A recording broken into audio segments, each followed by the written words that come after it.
Emily, diyan ka muna ha. Magpapaalam na ako kay nanay kung pwede kang tumira dito sa bahay. Sana po, papayag si Aling Sitang at si Pepang. Huwag kang mag-alala, panigurado, papayag yun si nanay. Salamat Ate Pepang, tinutulungan mo ako laki. Ang pait-pait mo talaga. Wala yun. Wait, pupunta na ako kay nanay. Nay! Ano yan, Bebang? Nay, may sasabihin po ako. Sana okay lang sa inyo. Ano nga yun? Sabihin mo na at ako'y matutulog na. Kasi...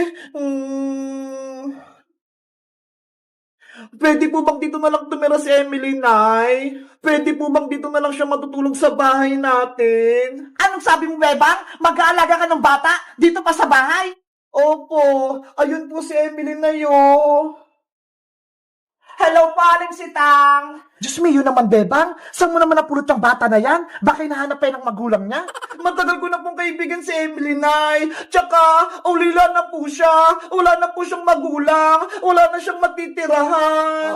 Bebang, hirap na hirap nga tayo ngayon. Wala tayong pera. Wala tayong ipapakain kay Emily. Hindi natin siya kayang alagaan. Sa iba mo na lang siya ipaalaga.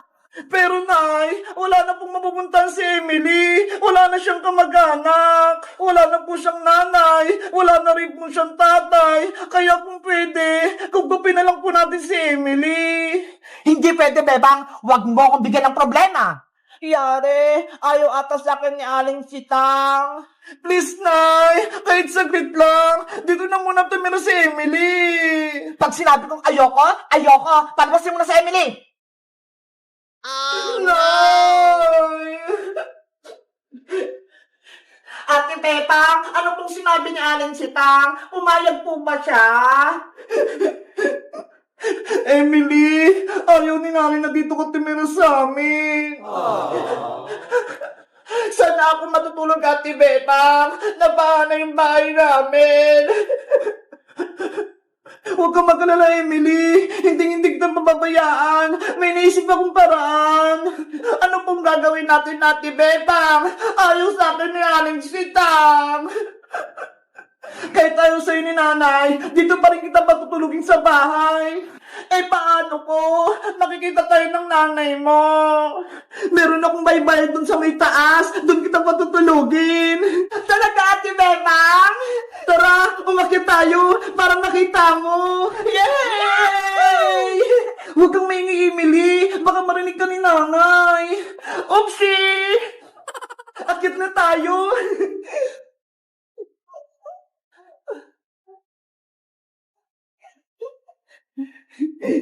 Bilis, Emily!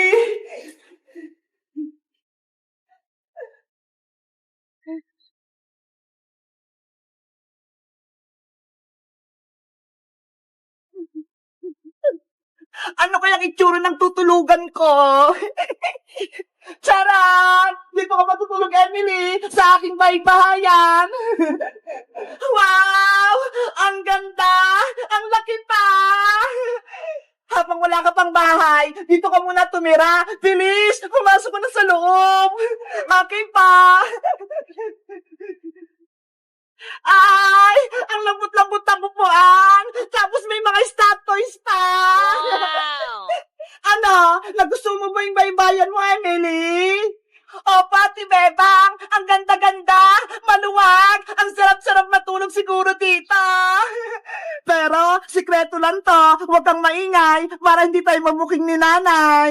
Sige po, Ate Bebang. Hindi po ako mag-ingay dito. Mamaya, dadalang kita ng pagkain. Diyan tayo maghahapunan.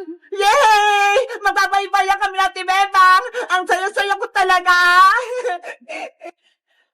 Anong ingay narinig ko sa taas? Beba! Yari! Narinig ka ni nanay! Naku! Lagod! Beba! Ano ginagawa mo dyan sa taas? Nandiyan na po ako, Nay! Pababa na po ako! Emily, dyan ka lang, ha? Sana hindi kami mabuking ngalang sitang. Guys, sa tingin nyo, tama ba yung ginawa ko? Patutulogin ko si Emily sa taas ng bahay? Magagalit kaya si nanay? Mag-comment na kayo para sa part 3. Bye-bye! Bebang! Bebang! Matutuwa si Bebang ito kapag nakita niya itong mga laruan ko. Bebang! Ano ba yung si Princess? Gabi na nag-iingay pa rin. Bebang! Nandito ako sa labas! Buksan niyo itong pinto niya! Ano ba yung Princess? Patulog na kami ni nanay eh. Charan! Nakikita mo ba ito, Bebang? Wow! Ang ganda! Ano yung umiilaw-ilaw, Princess? Ito yung tinatawag na glowing stick. Umiilaw to sa gabi. Di ba? Ang ganda! Glowing stick! Ang ganda! Meron pa ako rito, Bebang, kasi bibigyan kita. Talagang, Princess? Oo, para tayo may glowing stick. Halika rito sa loob. Dito tayo maglalaro. Okay, maglalaro tayo. Nasaan yung bibigay mo sa akin, Princess? Ito, Bebang, oh. Nasa lalagyan pa.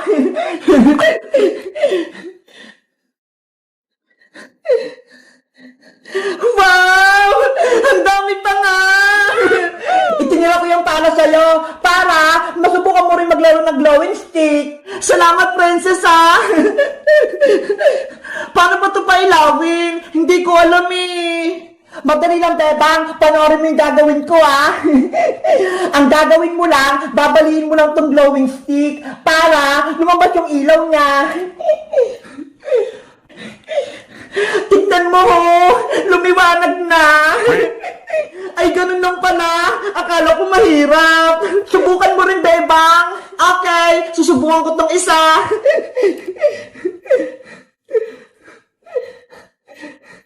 Ayun! Umilaw na! Kaso, mahina! Kasi, nakabukas pa yung ilaw nyo eh. Dapat, sa madilim, para makita yung liwanag ng glowing stick. Patay mo yung ilaw, Princess, para gumana tong glowing stick. Okay! Pagbilang ko 3, papatayin ko na, ha? 1, 2, 3. Princess! Tignan mo, ho! Lumiwanag yung mga glowing stick! Sabi ko sa'yo, Bebang, eh! Ang ganda ng laruan mo, Princess! Pwede gamitin sa madilim! A few moments later. Bebang! Gabi na, matulog na tayo! Nasaan si Bebang? Bakit patay yung mga ilaw? Bebang! Halika na! Au! Au! Ano yun? May mga umiilaw! Bebang! Ikaw ba yan? Bulaga! Ah! May multo! Si Aling Sitang tumakbo, natakot. Kaya nga eh, hindi tayo nakilala ni nanay. Bebang, buksan mo na yung ilaw dyan. Okay. Huli kayo, Princess, Bebang. Lagot, si nanay. Kayong dalawa pala yung mga nanakot sa akin. Lagot kayo sa akin ngayon. Aray ko, nay. Oh, no. Aling Sitang, ang sakit! Mga pasaway kayo? Tinakot niyo ako? Akala ko nimumulto na ako rito sa loob ng bahay ko? Sorry po, Nay! Sinusubukan lang naman po namin itong laro ni Princess na glowing stick eh! Prank lang naman po yun, Aling Sitang eh! Pinala niyo po kami ni Bebang! Walang prank-prank sa akin! Umuwi ka na, Princess! Bago pa kita isumbong sa nanay mo! Opo! Princess, bukas na lang tayo ulit maglaro, ha? Sige, bukas na lang ulit tayo maglaro, Bebang. Bye-bye na. Guys, may laruan si Princess na glowing stick. Ito, ho. Kaso, hindi naman masyadong maliwanag. Ano kayang gagawin namin? Nakapaglaro na rin ba kayo nito? Anong kulay? Mag-comment lang kaya. Bye-bye! Wow! Ang sarap ng candy ko! Pang Christmas! Si Santa Claus!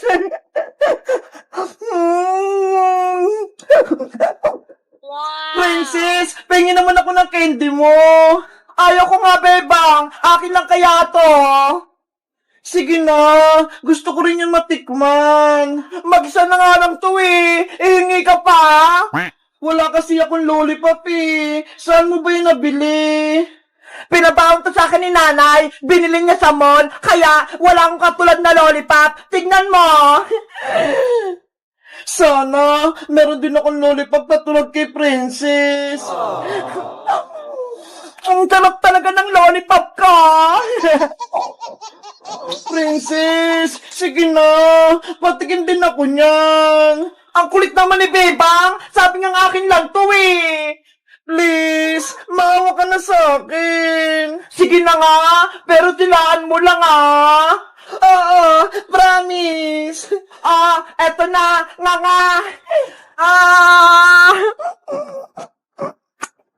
Ang sarap nga. Sabi ko sa'yo eh, maganda tong lollipop ko, matamis at masarap. Princess, patingin pa ulit ako. Hala, Bebang, ang sabi mo, isang beses ka lang titikim. Ang sarap kasi.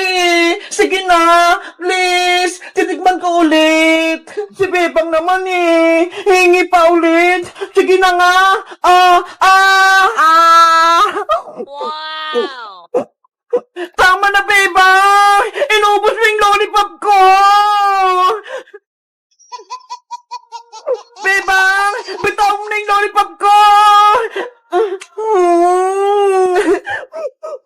Hindi na kita bati, Bebang! Ang sabi ko, konti lang kainin mo sa lollipop ko eh! Sorry na, Princess! Hindi ko mapigilan eh! Kahit anong sabihin mo, hindi na kita bibigyan ng lollipop ko! Akin na lahat to! Oh no! Sana, meron din akong lollipop na katulad kay Princess. Walang lollipop si Bebang. Princess, tiraan mo ako niyan. Ayoko nga, baka ikaw pa umubos nito eh. Santa Claus, gusto ko rin ng katulad kay Princess na lollipop. Bigyan mo ako, please. Nako, hindi darating si Santa Claus, Bebang. Hindi ka bibigyan ng lollipop. Sana, may magic. May magbigay sa akin ng lollipop.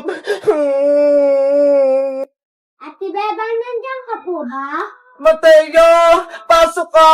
Nandito ako sa loob. Ate Bebang, surprise! May bibigay po ako sa'yo! Ano yan, Mateo?